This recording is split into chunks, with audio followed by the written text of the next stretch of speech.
Room nilielekezwa ni room ilikuwa imefungwa. Kufunguliwa nilipata nimeitia mtoto wangu kwa juu ya meza kama amefunikwa kitambaa ya white, kichwa ikiwa imejaa damu.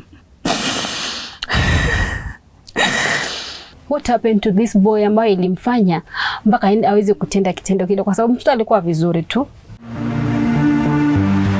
Hi Tuko family, my name is Kingori Wangeshi. Now as a parent, when you take your child to school, like the ones playing behind me, you expect a report card. But what about when you receive a eulogy? That's the story we are just about to hear from Callen Bwana, right here on Tuko. This is her story. Kwa majina naitwa Callen Kerubo Bwana. Mama Naftali Kombo. Naftali Kombo alikuwa anasoma shule ya Unduruno Secondary School. Kabla tuingie kwa story yake, tukujue wewe kidogo zaidi. Familia yako inakaa namna gani? Mwenyezi Mungu alikuwa amenijalia watoto wawili. Baba Naftali Kombo na Celestine Zawadi. Yes. Miaka yao ilikuwa gani na gani? Naftali Kombo alikuwa na miaka 16. Na Celestine Zawadi miaka 12. Na mimi niko na miaka 34. Yes. Unajishughulisha na kazi gani ili kuwalisha, kuwalea? Kwa kusema kiukweli, kazi sina. Kulingana unavyoniona, mkono yangu mmoja haifanyi kazi. Nilikutana na hii ajali ya moto nikiwa mdogo kama natambaa.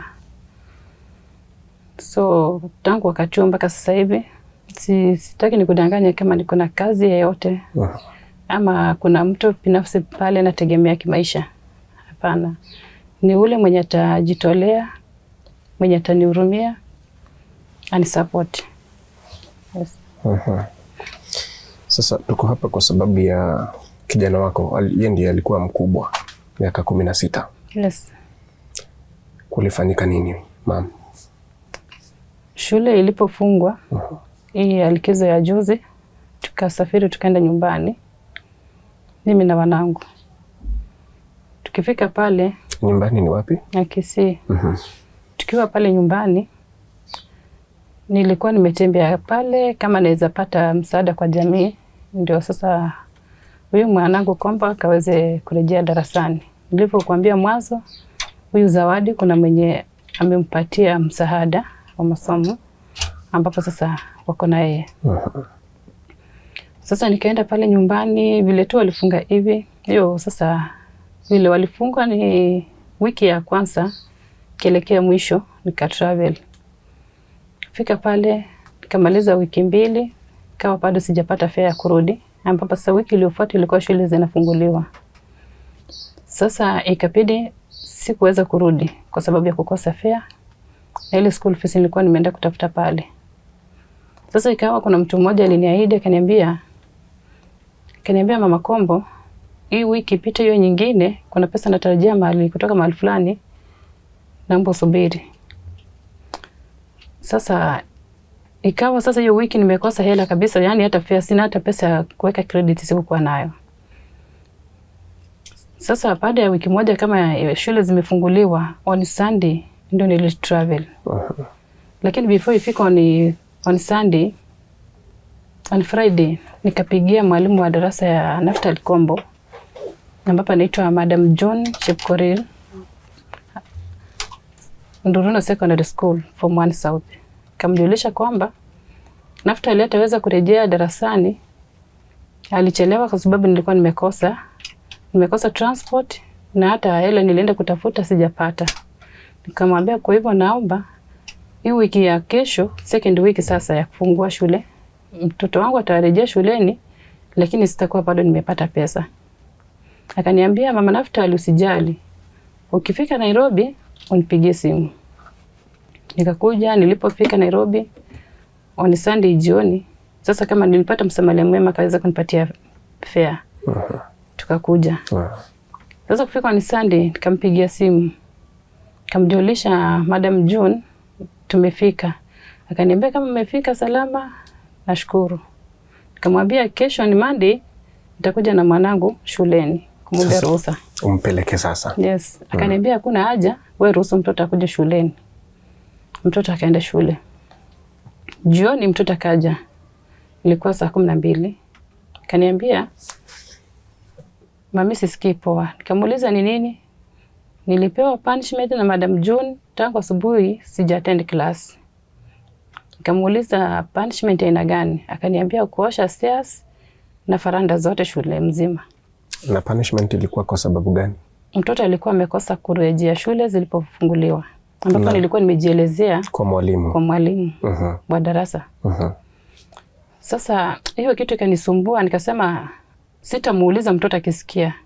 Nikatoka kando nikapigia mwalimu simu. Mbona ukapatia mtoto punishment ikiwa nilikuwa nimekuomba ruhusa? Alinijibu akaniambia kwa punishment ni compulsory kwa mtoto yeyote mwenye amechelewa kufanya nini? Kurejea shule mapema. Okay, sasa sikutaka tupitane, nikaachia tu hapo. Nikamwambia sawa. On Tuesday mtoto akaenda shule. Kufika masaa ya asubuhi nikapata mtoto akikuja. Nikamuuliza ni nini Naftali? Eti nimetuma school fees. Nikamuuliza na nani? Kaniambia na deputy principal. Nikapiga tena simu. Nikapigia Madam June class teacher wa form 1 South Nturundo. Nikamuuliza si madam nilikuwa nimekuomba ruhusa kwamba school fees sitapata wiki, nitapata hiyo wiki ijayo. Akaniambia sio mimi nimemtuma, ni deputy principal. Sasa nikaona hakuna haja nisumbue mtoto, ashinda akienda shule akirudishwa. Na kwa ukweli sikukuwa na namna, nilikuwa nimetegemea usaidizi. Na kawaida mtu anapokuahidi kwamba atakupa, uwezi mpigie tena simu mwambie kwamba mtoto amefukuzwa, itabidi tu mvumilie. Sasa mtoto akakaa kwanza hiyo Tuesday, Wednesday, Thursday. Fika Thursday jioni tena nikapigia Madam June class teacher. Akupokea simu, nikamwandikia message. Hakureply. Sasa kufika on Friday nikamwambia mtoto enda shuleni. Uende kama in case kama utarudishwa na mwalimu, ukuje na vitabu ndio upate vitabu za kusoma on weekend. Mtoto akaenda. Sasa ikiwa hiyo ni Friday sasa tarehe 8. Ikiwa saa 3:02 Madam June akanipigia simu class teacher. Akaniambia Naftali yako sawa? Ako shuleni, niliona ulikuwa umenitafuta. Nikamwambia nilikutafuta jana. Nilikuwa naomba tume mtoto wangu school fees.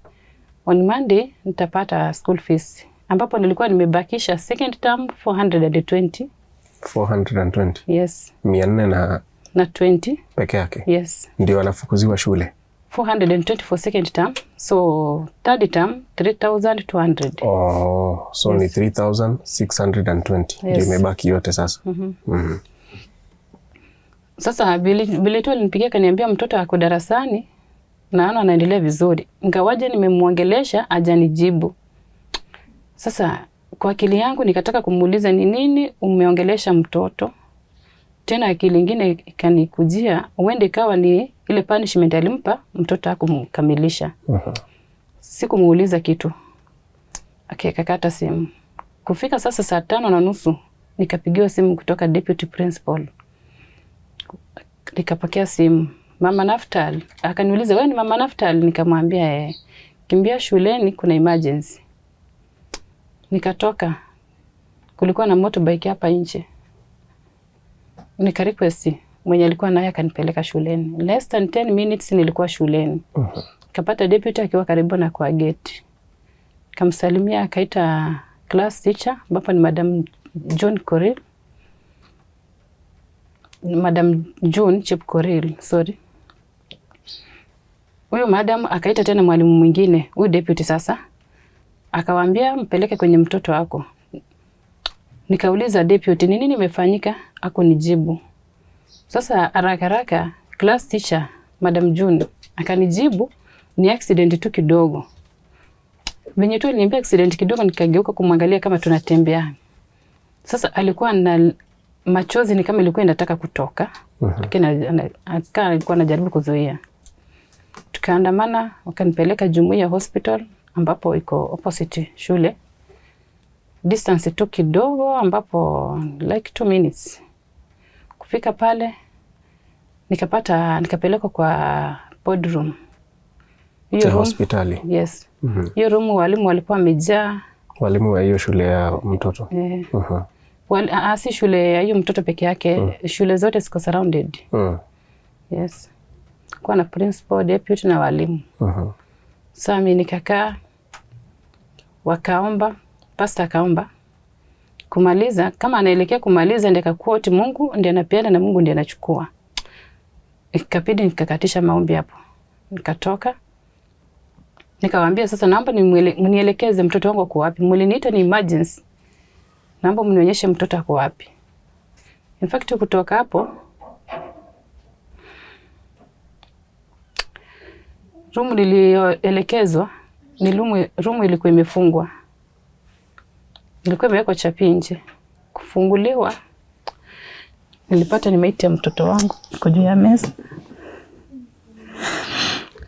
Kama amefunikwa kitambaa ya white, kichwa ikiwa imejaa damu. Pole mama.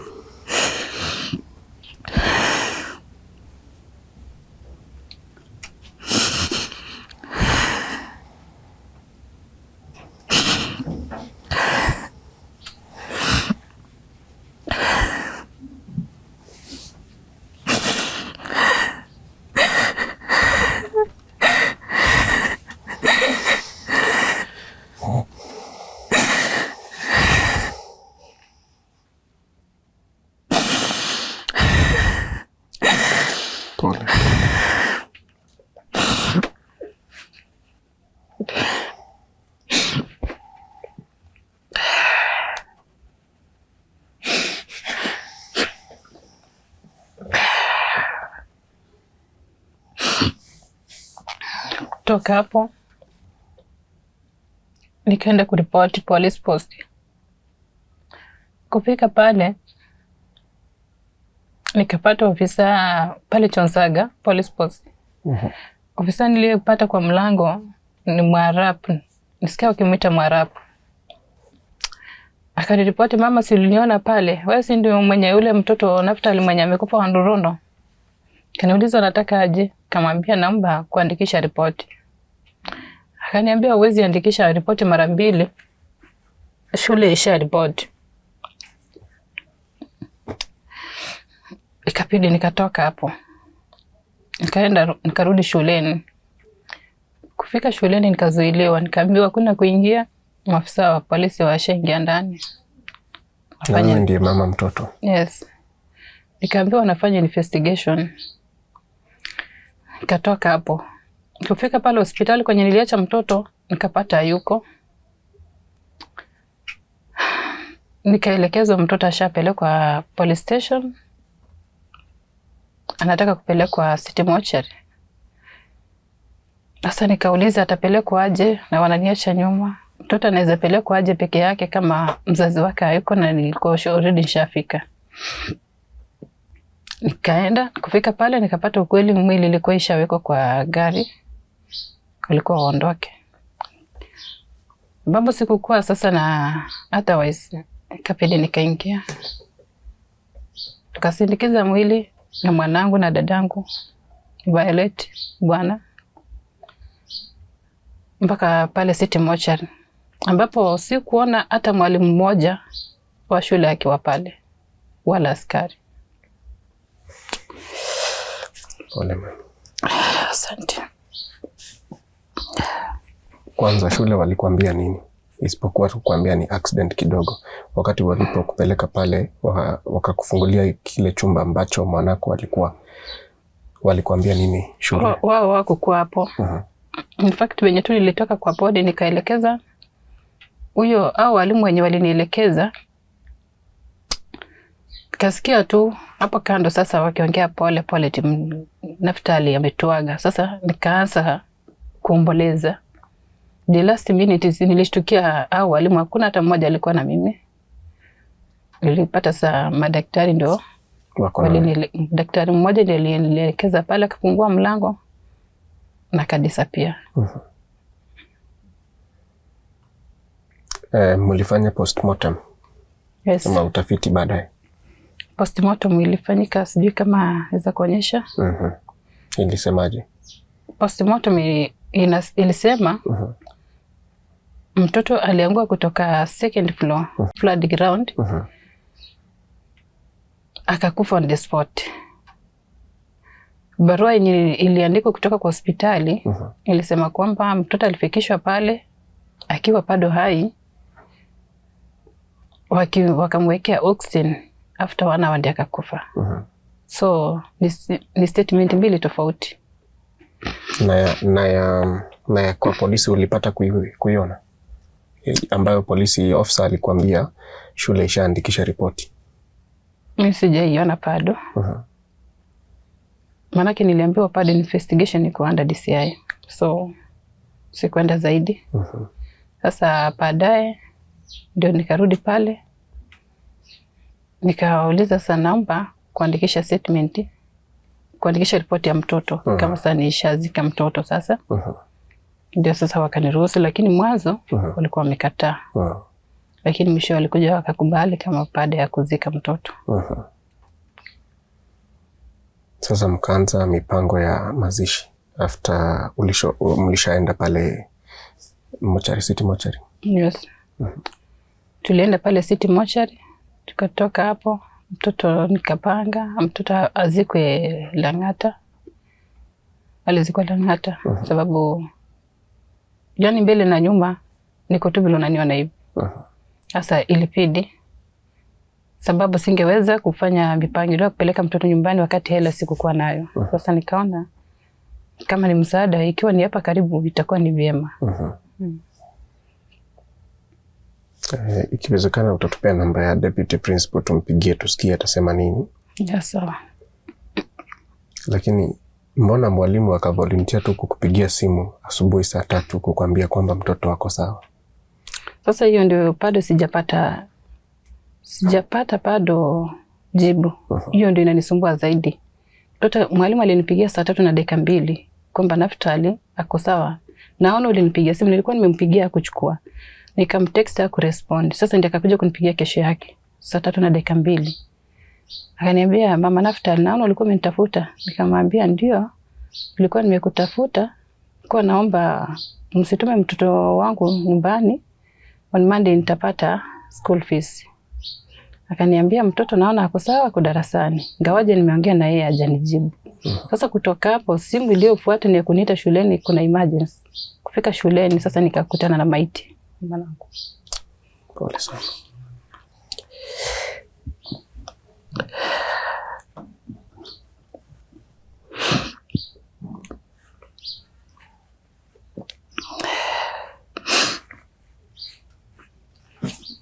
Sasa baadaye huyo mwalimu wa darasa Madam June akanipigia on Saturday kama mtoto ashaga on Friday.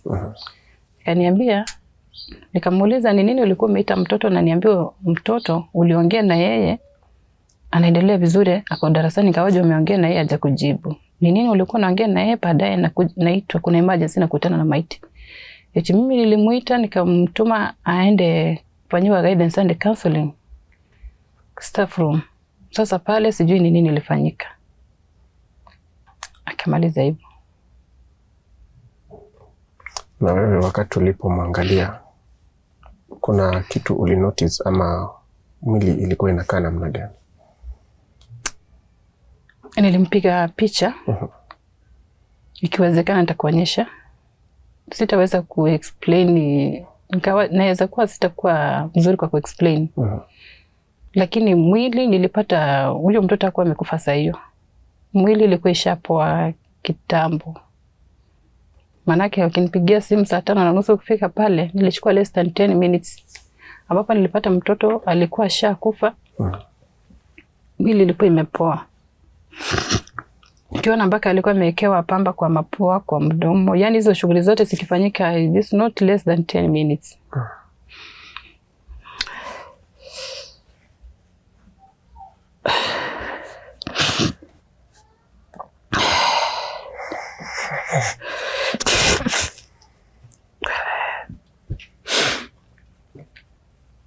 Sasa ningeomba haki tendeke.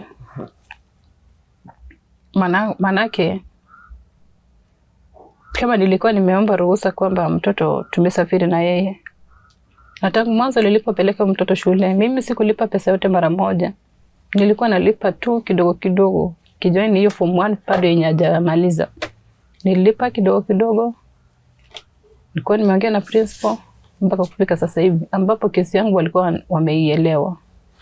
Sasa kufikia kukutana na mtoto kwamba amekufa shuleni, yani inanitatiza zaidi.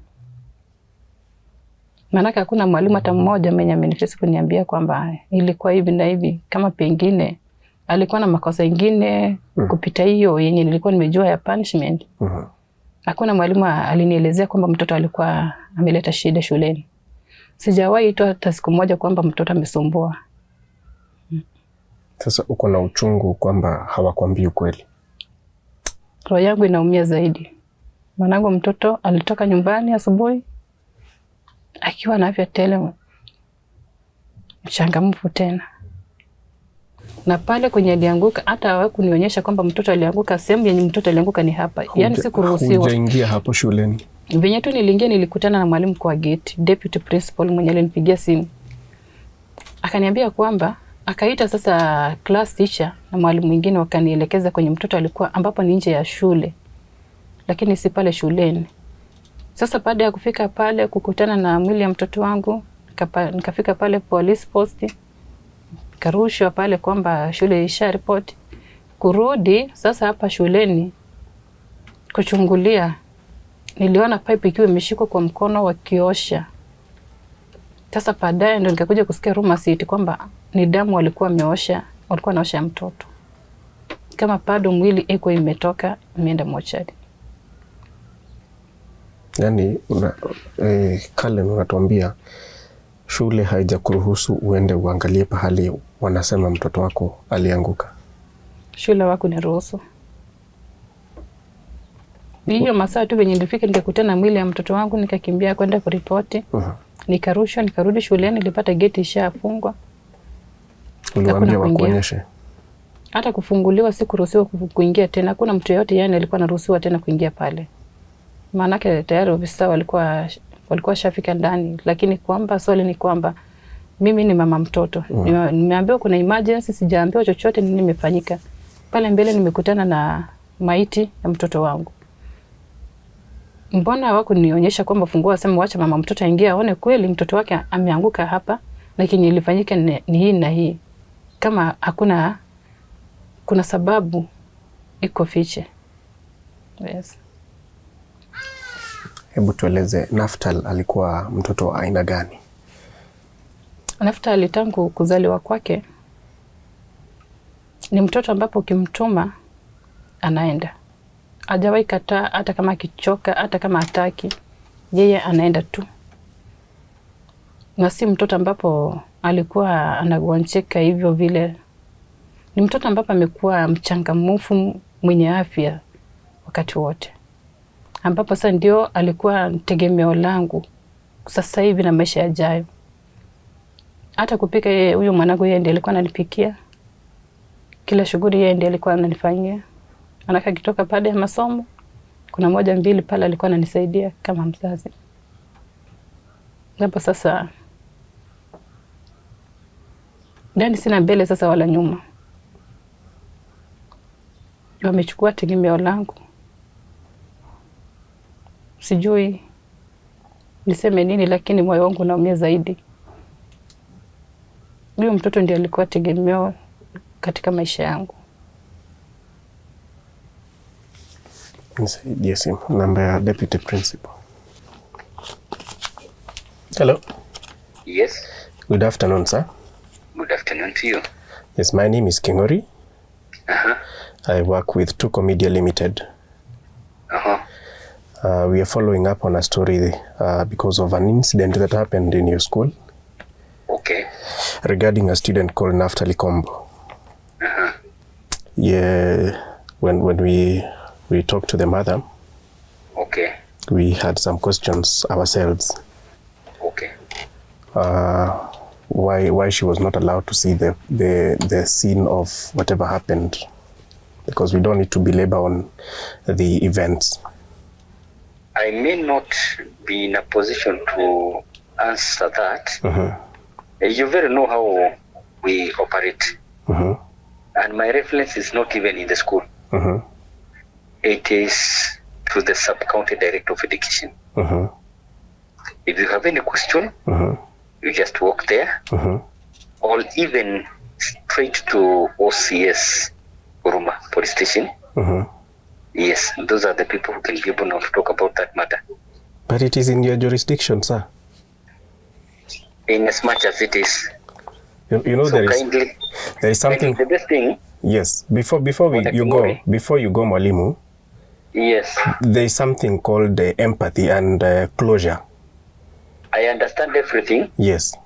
But there's also protocol. Just like where you work. The protocol calls that we follow that route. Kindly. So I go to OCS Huruma. Either OCS or the sub-county director of education. Okay, we'll try and go to Huruma police station and see the OCS and hear what he will tell us. Now, as directed by Duruno School Deputy Principal, we've come here at Huruma police station, but the officer commanding station, or OCS, has declined to comment on the matter on grounds that he is not authorized to speak to the media. Ombi lako ni gani?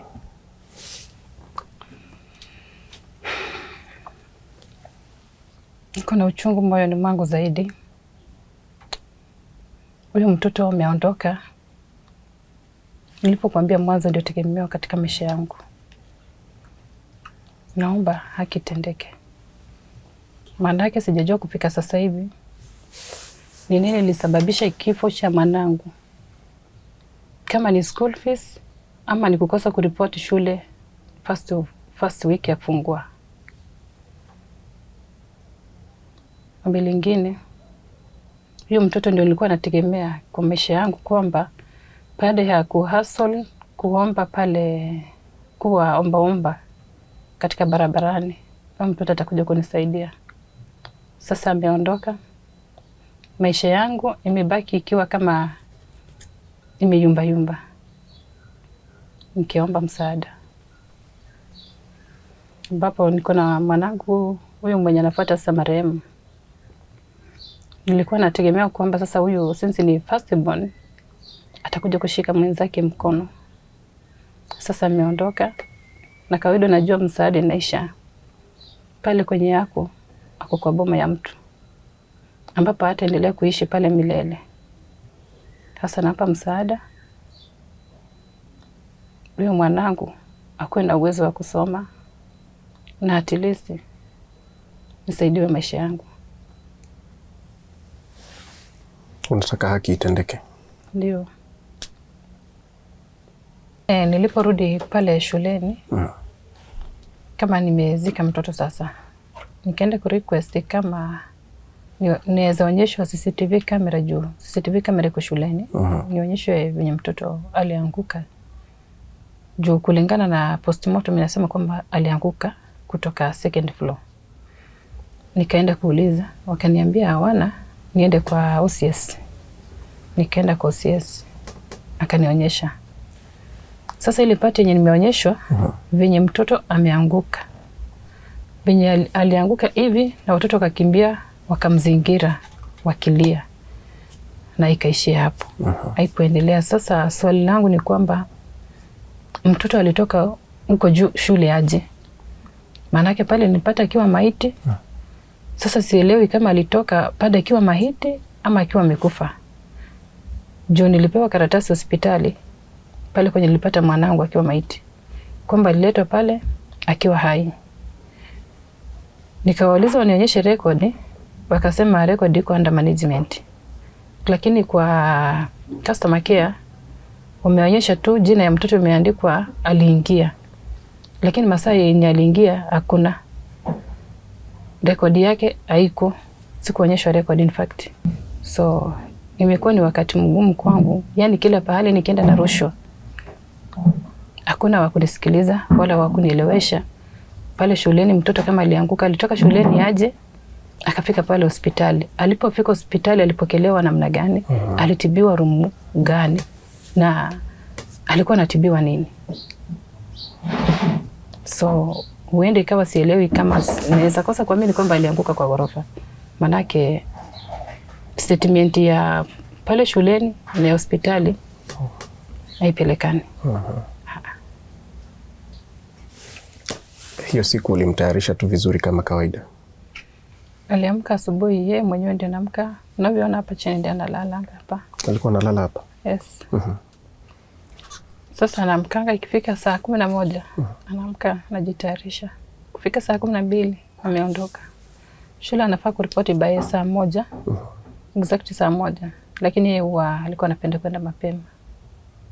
Yes. Sasa akiamka asubuhi alijitayarisha, kamaliza, akaniambia mami nimeenda shuleni. Wakati mlipokuwa mnaelekea, mlikuwa kwa gari ya polisi na ako na uniform na unajua pahali mnaelekea, ulikuwa unahisi nini? Nilikuwa nahisi, moyo wangu ulikuwa nahisi uchungu. Hata sasa bado moyo inaumia. Pole sana mami, na tuna hope haki itatendeka pia. Wewe na Naftal na pia sister yake mpate haki kama familia. By the way, kutoka naweza toka, lakini kuingia kwa shule, yani kuona hiyo uniform alafu kubeba hizo nguo za mtoto akiwa ameaga ni challenge kwangu. So wakati nilimuuliza aliniambia wakati wote nikitaka naweza siendea. Ndio ndio alinijibu. Bado vitu zake ziko shule.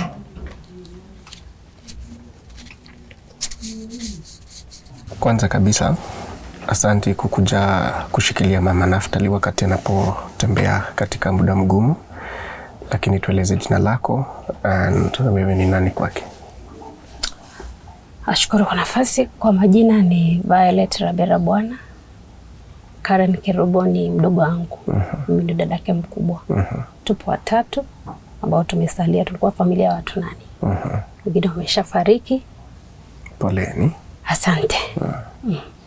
Sasa mlikuwa pamoja hiyo siku ama namna gani? Siku ya Ijumaa ilinikuta, Ijumaa tarehe 8 mwezi wa 9, ilinikuta katika jiji la Nairobi, ambapo alinipigia simu kwamba kuna emergency shuleni, anaenda kumwona mtoto, kwa sababu huyu mtoto au yeye kama ulivyomuona tumemshikilia, na pia wengine ambao ni wasamaria wema kwa ajili ya kuwalea watoto. Kwa hiyo chochote kinapotokea lazima anipigie simu, kwa sababu mimi ndiye dada. Nilipofika pale kuna chumba fulani hivi, nikapoingia hivi nikakutana na mtoto ambaye sijui alikufa muda gani. Amevalishwa pampa mdomoni, amewekewa pampa mdomoni, masikioni. Yani sikutegemea ile hali. Sikutegemea ile hali kwa sababu ni mtoto ambaye kabla ya siku 2 kabla ya nilikuwa nimewasiliana naye, tumeongea vizuri tu, yuko vizuri. Kwa hiyo nilivyomuona ule mwili sasa, sio mtoto ile ambaye nilikuwa namfahamu. Maana ashabadilika, sura ni mweusi, mazingira yale, damu imejaa kila mahali na vuja. Ikawa sikuelewa katika hali hiyo. Sasa gumzo za watu, kauliza kwani kumetokea nini? Hamna mtu ambaye anakujibu, hamna daktari, hamna yeyote. Wakati tumekuona wende, tumeona kwa picha pale. Ndio. Ulikuwa unahisi nini kama aunti yake? Nilihisi vibaya kwa sababu hao watoto tumehangaika nao muda mrefu. Sisi familia tumezika, tumemaliza. Baba, watoto, my brothers and sisters, like makaburi yamejaa nyumbani. Najiuliza tena kwa nini wakati ndio angalau tegemeo la mama yake. What happened? Nikafikiri labda alidondoka, ile unajua ile ghafla ya kudondoka, labda alipata heart attack akaanguka akafariki. Nikaanza kusema labda. Sasa kwanza kusikia stories zingine na eti sijui mtoto anafanyaje, wanaeleza akamwambia mtoto amefanyaje? Eti pole mama, mtoto alikufa tu ghafla. Sikuelewa. Nikatoka hapo tena mbio, naenda shuleni kufuatilia nijue nini kiliendelea. Kufika pale shuleni Nafika getini wameshafunga kule ndani, hamna mtu anakuruhusu. Naambia mimi ni aunti yake, namwambia yule security guard, mimi ni aunti yake, naomba niingie ndani nijue nini kinaendelea huko. Hamna mtu ambaye anakuruhusu kuingia ndani. Lakini kuchungulia mle ndani walikuwa busy huko. Maskari wako kila mahali, lakini shule ilikuwa imenyamaza, wanafunzi wako darasani, kwa hiyo huwezi ukajua kama kulikuwa na emergency au kitu kama hicho ambacho kimeendelea, kwa sababu kwa hali ya kawaida ajali zikitokea najua kwamba kunakuwa na ile hali ya taharuki fulani, lakini mazingira yalikuwa yametulia, ni askari tu wanapita pita hapo. Nikatoka tena hapo kwa sababu sasa siruhusiwi, na uzuri binamu yangu mwingine alikuwa ameshaingia, alipenya wakati maskari wanaingia, kaingia ndani. Alipoingia pale ndani akajaribu kuangalia wapi ambapo mtoto haruhusiwi kusogea pale, lakini anaona watu wako busy kufanya usafi na nini. Akafanyaje, akaniambia njoo huko ndani. Nikamwambia nimeruhusiwi kuingia, wameshafunga. Umeona, sema hatuelewi nini kinachoendelea huko ndani. Sawa. Ni mzigo wa aina gani ambao familia inabeba huu ambao mko nao? Ni mzigo mzito, kwa sababu huyu mtoto ni mtoto ambaye ukimwona mamake hali yake alivyo, ni mtoto ambaye tulikuwa tunamtegemeaje kumsaidia mama yake. Wakati mwingi yeye ndio wa tegemeo kwa kumtuma kufanyaje. Kwa hiyo wakati ameondoka, ameacha pengo kubwa ambalo hamna mtu yoyote ambaye anaweza akaziba. Yaani hamna kabisa, kwa sababu it's just a few years mtu angemaliza shule amsaidie mama yake. Umeona? Kwa hiyo hapa hata hatujui, kwa sababu tupo kama unavyotuona hivi. Nikitoka hapa sijui anabakije. Hamna yeyote wa kumwambia nenda kaniletee kitu fulani, nikanifanyia hivi, nitetee maji. Unaona mazingira yenyewe ni kubeba maji hawezi. Kwa hiyo inakuwa yani ni changamoto kubwa, ni mzigo ambao hatuwezi kubeba. Mnaomba haki. Hatuwezi kubeba, na tunaomba kabisa tujue kwamba ili mtu aweze kupata closure, ameshaondoka hawezi kurudi. Imeshatendeka, lakini what happened to this boy ambaye ilimfanya mpaka aweze kutenda kitendo kile? Kwa sababu mtoto alikuwa vizuri tu. Tujue kwamba tukipata haki, tujue kwamba 1 2 3 ilifanyika, mtoto ndiye labda akafanya vile. Tutarizika na tuone vile itakavyokuwa. Lakini sasa yani ni kuzungushwa tu, you don't know what is going on. Umeona? Tumeshazika, lakini lile pengo mamake analia usiku na mchana. Hapa mimi siwezi kutoka, na mimi ni wa kuhangaika. Inabidi nikae hapa, hali anaumwa, yani ni kulia tu. Poleni sana. Asante. Poleni sana. I'm out of words, because as a parent you can imagine the pain. Kupokea simu kutoka shule ambayo mtoto wako anasoma, unadhani maybe unaambiwa anatumwa nyumbani ama anafukuzwa kwa sababu ya school fees or related matters, maybe vitabu, uniform and all that, only to receive very bad news when you get to school that they are no more. I think I can call on human rights organizations to stand with this family, to stand with Callen on behalf of Hassan Naftal Kombo, as we seek for justice for this family, because this is their sad story. My name is Kenyans, right here on Tuko. Let's do this.